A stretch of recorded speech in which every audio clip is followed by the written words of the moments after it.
Student, chemistry with प्रवेश में आपका स्वागत है। One more question from the chemical kinetics जो आपके कॉन्सेप्ट को और भी क्लियर करेगा। तो हम सीधे क्वेश्चन पे आते हैं कि एक रिएक्शन है, वो reaction is the second order with respect to reactant.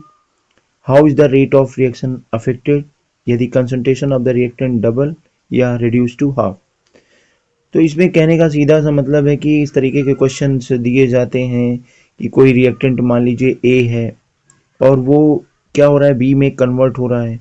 तो ए की इनिशियल कंसंट्रेशन कुछ भी ले ली गई है, जैसे आपने मान लिया ए मोल लीटर इनवर्स ले लिया गया है, लेकिन अब इसकी कंसंट्रेशन को चेंज किया जा रहा है। वो क्या किया जा रहा है, 2A कर दिया जा रहा है।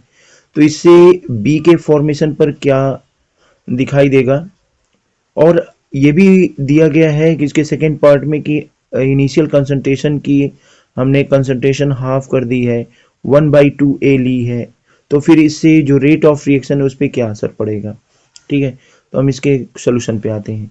तो सोल्यूशन आप देखिए लिखा भी है कि मान लिया कंसंट्रेशन ऑफ रिएक्टेंट ए वो स्मॉल ए है, कंसंट्रेशन ऑफ ए वो मान लिया गया स्मॉल ए है, ए मोल लीटर इनवर्स।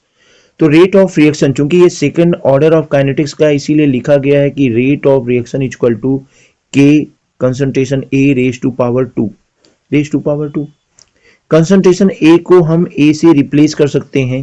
तो जब हम ए से रिप्लेस करते हैं तो ये क्या बन जाएगा, के ए स्क्वायर, जो कि यहाँ मेंशन किया गया है। तो सबसे पहले हमने initial rate according to second order of kinetics से निकाल लिया। अब क्या है कि हम इसके नेक्स्ट पार्ट पे आते हैं कि concentration of the reactant A का डबल कर दिया गया, यानी ये जो कंसंट्रेशन ए है वो ए की बजाय क्या कर दिया गया, 2A, जो कि मेंशन किया है। तो रेट ऑफ रिएक्शन क्या होगा। अब रेट ऑफ रिएक्शन चूंकि डिफरेंट होगा तो इसको R डैश से यहां लिखा गया है।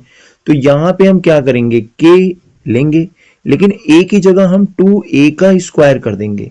और जब हम 2A का स्क्वायर करेंगे तो आपको क्या मिलेगा, 4K स्क्वायर, 2 का स्क्वायर 4 हो जाएगा और ये आ जाएगा 4KA स्क्वायर। अच्छा, ऐसे क्यों लिखा गया है, क्योंकि हमें करना क्या है, इस KA स्क्वायर को R से रिप्लेस करना है। तो R डैश इक्वल टू क्या मिल जाएगा, R डैश इक्वल टू मिल जाएगा 4R, आपको मिल जाएगा 4R, यानी आप कह सकते हैं rate of reaction 4 times increase हो जाएगी। तो उम्मीद कर रहे हैं पहला पार्ट क्लियर होगा। अब हम इसके सेकेंड पार्ट पे आते हैं। इसके सेकेंड पार्ट में क्या है, आप ये देखिए दिया गया है कि concentration of the reactant A की जो कंसंट्रेशन है वो रिड्यूस हो गई है और रिड्यूस होकर के हाफ हो गई है, तो इसको हम हाफ ए मान लें। ओके, अब पुनः हम रेट ऑफ रिएक्शन निकालेंगे। जब हम रेट ऑफ रिएक्शन निकालते हैं तो रेट ऑफ रिएक्शन को चूंकि ये भी डिफरेंट है, इसको R डबल डैश कर दें तो ये हो जाएगा रेट कांस्टेंट, और कंसंट्रेशन की जगह हम रखेंगे 1/2 का होल स्क्वायर। ओके, तो 1/2 का जब आप करोगे तो 1/2 का 1/4 हो जाएगा और ये आ जाएगा KA स्क्वायर। क्यों, क्योंकि हमें इसे इनिशियल रेट से रिप्लेस करना है। जब इनिशियल रेट से रिप्लेस करेंगे तो ये हो जाएगा 1/4 इंटू R। मतलब हम कह सकते हैं कि अगर हमने रिएक्टेंट्स की कंसंट्रेशन को हाफ किया तो रेट ऑफ रिएक्शन रिड्यूस होगा और रिड्यूस होके कितना हो जाएगा, 1/4 हो जाएगा। तो उम्मीद करते हैं कि ये कॉन्सेप्ट भी आपका